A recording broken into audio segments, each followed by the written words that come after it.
बहन जी को पहले नंबर पर दक्षिणी दिल्ली लोकसभा जो है जीत के आएंगे। बहन जी को प्रधानमंत्री बनाने में ये सहयोग करने का काम करेंगे, क्योंकि दिल्ली की जनता अब समझ गई है और दलित, मुसलमान और पिछड़े समाज के लोग अच्छी तरह से यहाँ पे जो है बीजेपी, कांग्रेस और आम आदमी पार्टी को समझ गए हैं और सबने मन बना लिया है बहुजन समाज पार्टी को जिताने का, बहन जी को प्रधानमंत्री बनाने के लिए।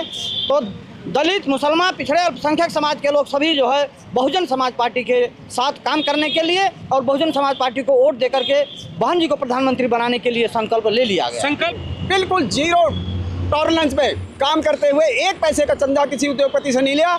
हमारी पार्टी का शुरू से उद्देश्य रहा है कि गरीबों का काम करेंगे और गरीबों से चंदा लेंगे और गरीबों से चंदा लेकर के ये पार्टी चलती है। हमारी नेता आदरणीय बहन जी को लोगों को पता नहीं है, हमारी नेता 17 साल की उम्र से संघर्ष कर रही हैं और उनका सपना था कि इस देश में गरीबी किसी तरह से मिटे। दूसरे तो गरीबी हटाओ नारा लगाते हैं, लेकिन बहन जी ने उत्तर प्रदेश की 4 बार की सरकार में गरीबों के प्रति जैसे पट्टे देना, लोगों को फ्री ऑफ कास्ट जो है शिक्षा मुहैया कराना, स्कूल बनाना, मेडिकल कॉलेज बनाना, शिक्षा, स्वास्थ्य, इन सब चीज़ों पे बहुत ज़्यादा ध्यान बहन जी ने दिया। दोस्तों, अगर आपको भी लगता है कि लोकसभा चुनाव 2024 में मायावती को होना चाहिए प्रधानमंत्री का चेहरा, तो आप अभी इस वीडियो को लाइक, चैनल को सब्सक्राइब करके रख लीजिए और कमेंट में जय भीम जरूर लिखिएगा। दोस्तों, 2024 लोकसभा चुनाव को लेकर के जिस तरीके से नामांकन की प्रक्रिया दिल्ली के अंदर शुरू हो चुकी है, जी हाँ, जिस तरीके से 7 तारीख अंतिम तिथि बताई जा रही है, आज दक्षिणी दिल्ली के प्रत्याशी अब्दुल वासिद का जिस तरीके से नामांकन हजारों की संख्या में समर्थक भी यहाँ पर मौजूद है। तो चलिए दिल्ली प्रदेश के महासचिव हैं बसपा के, उनसे भी चर्चा शुरू करते हैं कि आज जो नामांकन की प्रक्रिया रही कितनी बेहतर रही और आगामी जो रणनीति है चुनाव को लेकर के दिल्ली के अंदर वो क्या रहेगा। सर, स्वागत है। जिस तरीके से आज नामांकन को लेकर के हजारों की संख्या में बीएसपी समर्थक यहाँ मौजूद हुए, नामांकन की प्रक्रिया चल रही है, आगामी रणनीति क्या है? देखिए, अभी नामांकन प्रक्रिया चालू करी है, अभी स्क्रूटनी होगी, उसके बाद डिक्लेरेशन जैसे मिलती है, क्लैरिफिकेशन हमें मिलती है यहाँ से, उसके बाद हम आगे की रणनीति बताएंगे और पूरा प्रचार प्रसार शुरू करेंगे जोर से। दिल्ली में आप 7 सीटों पर जिस तरीके से बीएसपी दमदारी के साथ चुनाव लड़ रही है, 7 सीटों का अगर हम माहौल की बात करें, आज पहले प्रत्याशी नामांकन कर रहे हैं, स्थिति क्या रहेगी? देखिए, साउथ दिल्ली हमेशा से ही हमारी मजबूत कॉन्स्टिट्यूंसी रही है। इस बार भी हम दिखा देंगे कि जो दक्षिणी दिल्ली है ये किसी तरीके के पीछे नहीं है बहुजन समाज पार्टी यहाँ पर। बीएसपी को लेकर के एक और मैसेज क्या होगा जो समर्थक हैं, जो लगातार आस लगाए हुए हैं बहन मायावती को लेकर के कि अब मौका है कि देश की प्रधानमंत्री बहन मायावती का बनने का सुनहरा अवसर, इसे आप कैसे देखते हैं? देखिए, ये तो जनता ने देखना है और पास्ट से हमें सबक भी लेना है। बहन जी का शासन प्रशासन सबने देखा है, तो उस हिसाब से देख करके हमें वोट करना है और वैसा ही जो यूपी मॉडल हम दिल्ली में केंद्र में लाना चाहेंगे। यानी 7 से 12 का जो सुशासन है आप दिल्ली में भी, वो अगर आपकी सीटें निकलती है तो आप दिखाएंगे? बिल्कुल बिल्कुल, बहन जी का हमेशा से कड़ा प्रशासन और शासन आपने देखा ही है और वही मॉडल हम केंद्र में लाना चाहते हैं जिससे राष्ट्र तरक्की करे, सब समानता, भाईचारा कायम हो, जो हमारा प्रेमबल संविधान कहता है उस हिसाब से देश चले। एक बड़ी चीज़ है, दिल्ली में सिख कम्युनिटी की संख्या बहुत है, कई ऐसी सीटें हैं दिल्ली लोकसभा की जहां सिख कम्युनिटी मायने रखती है। क्या इस बार बीएसपी के समर्थन में ये समुदाय आ रहा है? जी बिल्कुल आ रहा है। इस बार जो हमारा सर्वजन हिताय सर्वजन सुखाय की जो रणनीति हम काम कर रहे हैं, तो सब समाज को जोड़ने का काम कर रहे हैं और सब लोग समझ भी रहे हैं, खासकर ओबीसी सिख समाज भी, वो लोग भी जान रहे हैं कि जो काम करना है राष्ट्र का जो निर्माण है बीएसपी कर सकती है। इसके अलावा बाकी पार्टियाँ हैं वो किसी न किसी धर्म को या और ऐसे मुद्दों को लेकर चलती है और हम संविधान को मानने वाले लोग हैं, तो ये जनता ने सोचना है, समुदाय भी समझता है इस बात को और इस बार जोर शोर से बहन जी के साथ माने। क्या कहेंगे सर, दिल्ली की जिस तरीके से 7 सीटों की बात करें, बीएसपी के लिए कितना सुखद होगा 2024 का लोकसभा चुनाव?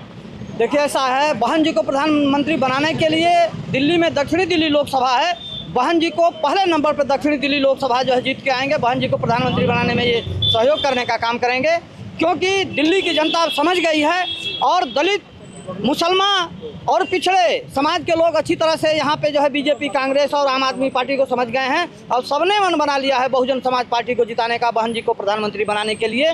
तो दलित, मुसलमान, पिछड़े और अल्पसंख्यक समाज के लोग सभी जो है बहुजन समाज पार्टी के साथ काम करने के लिए और बहुजन समाज पार्टी को वोट देकर के बहन जी को प्रधानमंत्री बनाने के लिए संकल्प ले लिया गया। संकल्प ले लिया, आपने कहा संकल्प ले लिया गया है। एक सवाल उठता है कि 75 वर्ष की आज़ादी के अमृत महोत्सव भी सरकारें मना रही है, अब वो समय आ गया है, परिस्थितियाँ आ गई हैं कि सपा, जिस तरीके से भारतीय जनता पार्टी, कांग्रेस या सपा जो तमाम पार्टियाँ हैं, सबसे हट करके बसपा विकल्प बन रही है। देखिए, ये सब जो है सामंतवादी और मनवादी लोग हैं, इन्होंने इस देश में बहुजन समाज के लोगों को हमेशा नए नए मुद्दे ला करके और गुमराह करने का काम किए हैं, लेकिन बहुजन समाज पार्टी महापुरुषों की विचारधारा की पार्टी है और बहन जी आज भी उस विचारधारा को लेकर चल रही हैं जो महापुरुषों की विचारधारा और संघर्ष थी।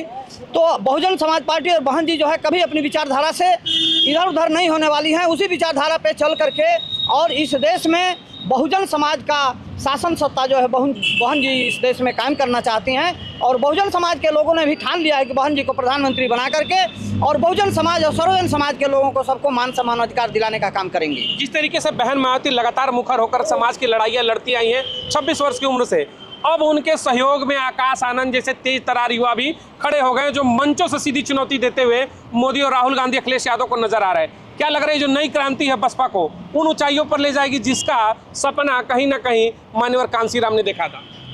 पत्रकार महोदय जी, आप हमारी कई दिन से जो है कवरेज कर रहे हैं। आपने स्वयं देखा होगा कि हमारे यहाँ नौजवानों में कितना उत्साह है। आकाश आनंद के आने के बाद 90% युवा आज बहुजन समाज पार्टी की तरफ जो है अग्रसर है। और बहन जी का माननीय कांसीराम के जो सपने थे कि इस देश में समतामूलक समाज बनाएंगे, ये किसी भी रूप में हम दक्षिणी दिल्ली की बात करेंगे। दक्षिणी दिल्ली में भी अब्दुल वासिद के आने से इस लोकसभा में लोगों में इतना बड़ा उत्साह, इतना उमंग है कि दलित और मुसलमान दोनों जो है बिल्कुल तैयार बैठा है कि 25 मई आए और हम हाथी का बटन दबाएं और यहाँ पे जो कुशासन है, यहाँ जो भ्रष्टाचार है, यहाँ हम सारी चीज़ों को सही करें, ऐसा हमारे प्रत्याशी का मानना है और हमारा भी मानना है बहुजन समाज पार्टी। यानी पिछले 10 सालों की जो सत्ता का एंटी इनकम्बेंसी है, जो विकास कार्य अधूरे रह गए, उसको मुद्दा बनाने के लिए आप सब तैयार हैं? विकास कार्य तो आप देख ही रहे हैं, यहाँ विकास कार्य का नामो निशान नहीं है। तो भ्रष्टाचार और एक जो भ्रष्टाचार के खिलाफ लड़के इस दिल्ली को कब्जा किया जिस आदमी ने, उस आदमी को देखिए कि उसकी आधी कैबिनेट सेंट्रल जेल में बंद है। अब उस ऐसे लोगों से निपटने के लिए इस देश की सबसे ज्यादा ईमानदार, अभी इलेक्टोरल बॉन्ड के माध्यम से भी ये देखा होगा कि दुनिया भर की पार्टियों ने उद्योगपतियों से करोड़ों का चंदा लिया, लेकिन बहुजन समाज पार्टी बिल्कुल जीरो टॉलरेंस पे काम करते हुए एक पैसे का चंदा किसी उद्योगपति से नहीं लिया। हमारी पार्टी का शुरू से उद्देश्य रहा है कि गरीबों का काम करेंगे और गरीबों से चंदा लेंगे और गरीबों से चंदा लेकर के ये पार्टी चलती है।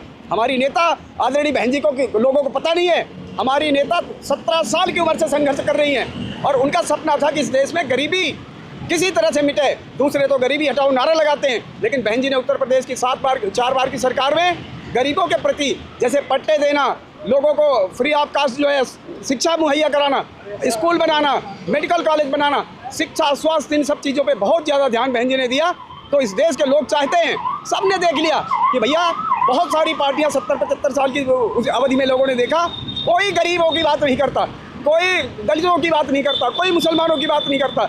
अगर बहन जी भी इस समय भी आप देख रहे हैं कि आकाश आनंद मुखर होकर के कहते हैं कि भाई अगर आप राम मंदिर आपने बनाया हम उसका स्वागत करते हैं, लेकिन जिस दिन जब बाबरी मस्जिद बनेगी हम उसका भी स्वागत करेंगे। तो हमारी पार्टी का हमेशा से ये सोच रही है, बहन जी की ये सोच रही है कि इस देश में समतामूलक समाज बने। सर्वजन हिताय सर्वजन सुखाय का जो नारा था अभी भी है?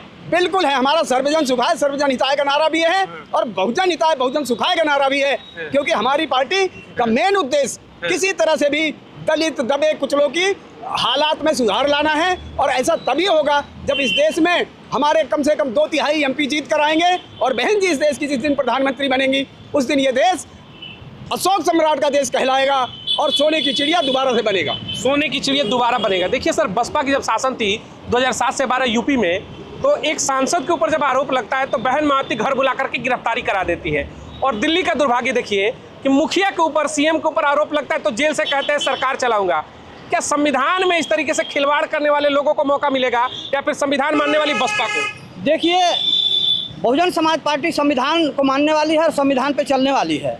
ये जो पार्टियां हैं संविधान का नाम तो लेते हैं लेकिन संविधान के विरुद्ध काम करते हैं। ये संविधान को ख़त्म करने वाले लोग हैं। आज भी देखिए, संवैधानिक हिसाब से देखा जाए तो आज भी जो जेल में है, जेल में रह करके देश यहाँ राज्य की सत्ता चला रहा है, उसको संविधान के अनुसार राज्य की सरकार चलाने का हक नहीं है। लेकिन ये संविधान के खिलाफ ये लोग काम कर रहे हैं, जबकि ऐसा नहीं होना चाहिए। तो ये संविधान के मानने वाले लोग नहीं हैं। इनकी मजबूरी है कि संविधान का नाम तो लेते हैं, बाबा साहब का नाम तो लेते हैं, उनकी तस्वीरें लगाएंगे, लेकिन संविधान और बाबा साहब के जो दिशा निर्देश थे, बाबा साहब ने जो संवैधानिक अधिकार दिया है उसके खिलाफ ये लोग काम करते हैं। ये सिर्फ मदारी हैं लोग, बहुरूपियां हैं, सिर्फ नाम लेते हैं और काम उल्टा करते हैं बाबा साहब के संविधान के और बाबा साहब की सोच के खिलाफ ये लोग काम करते हैं। यानी ये जो तमाम बातें आपने कही, अब इनका नकाब उतरेगा और लोगों में चेतना जगेगी और BSP की तरफ मूवमेंट बढ़ेगा।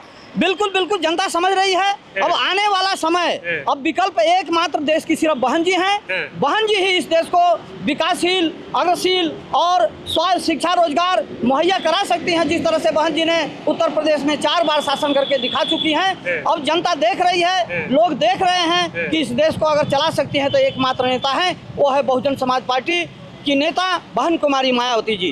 और लोगों की उम्मीद है, आकांक्षाएं लगी हुई है बहन जी के ऊपर ही। बार बार सर मेन स्ट्रीम मीडिया जिस तरीके से एक धड़ा पेश करती है कि मोदी नहीं कौन, राहुल नहीं तो कौन, यानी अब लोगों के मन में ऑटोमेटिकली हो गया कि दोनों में से बेहतर तो मायावती। ऐसे चेहरे पर चर्चा देश के अंदर बड़े पैमाने पर, मैं बता दूं आपको, चर्चाएं शुरू हो गई मायावती जी को लेकर के। आप क्या कहना चाहेंगे? धन्यवाद भाई, बहुत दिनों तक इन्होंने खेल खिला दिए लोगों को।